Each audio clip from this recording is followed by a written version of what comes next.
Thank you, and thank you to Marc-Andre and Colette for inviting me. My French is not as good as it could be, and I pick up some things and not others. So if I repeat, I'm sorry. People can point at me and things like that, and we can figure it out from there. So I'll do my best to keep up and kind of add. So I guess I wasn't altogether sure what I was going to talk about when I first decided to come on this level and today and talking to everyone. But I guess one of the things that I think is useful to discuss a little bit is part of what we're doing at Concordia and part of my own background and some of the thinking on some of these topics as we kind of go forward. So I think it's useful as we get into the discussion and talk about this to know a little bit about me and to know a little bit about where I'm coming from. So just stick with me for a second just so you can kind of get a sense of who I am, because it's important to know who I am, to know the things that I see as issues, the things that I don't see as issues, and what I believe science journalism should be doing and shouldn't be doing, and what I think universities should be doing or not doing in that kind of a sense. So I guess in my life, when I think about it, I started originally with a love of science, right? I thought science was fantastic. I thought it was this amazing thing that everyone should know about, that people were silly not to want to be on some level a science geek, on some level understand it as deeply as they could. So this is the kind of the place that I began from. But at the same time, I always wanted to be a writer. I always felt that the people I looked up to weren't necessarily just scientists, but they're scientists who were communicators and often in the written form.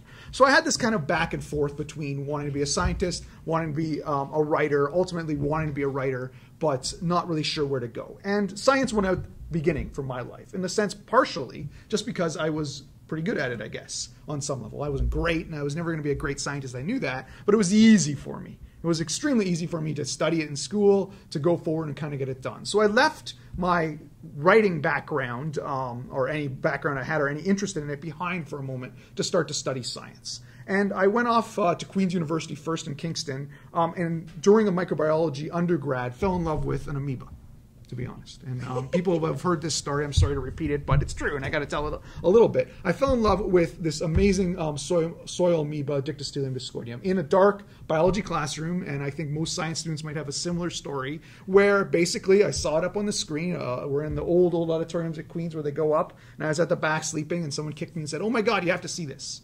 And basically, it was a little amoeba that eats basically bacteria and yeast on the fourth floor. But when it runs out of food, gets hungry, starts to starve, it does something amazing. It basically starts to signal to the rest of its kin, send out waves of cyclic AMP to have the rest of the amoeba come together and form a slug that you can see that will basically crawl away, 100,000 of them, to a new source of food.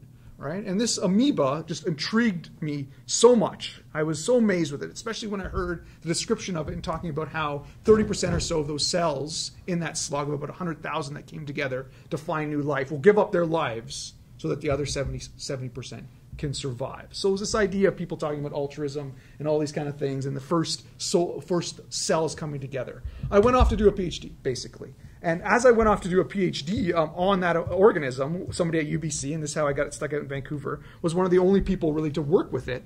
I went out and decided to work on that. I decided to do a master's basically to begin with and just kind of understand it, but I got kind of sucked into a PhD and stuck with it.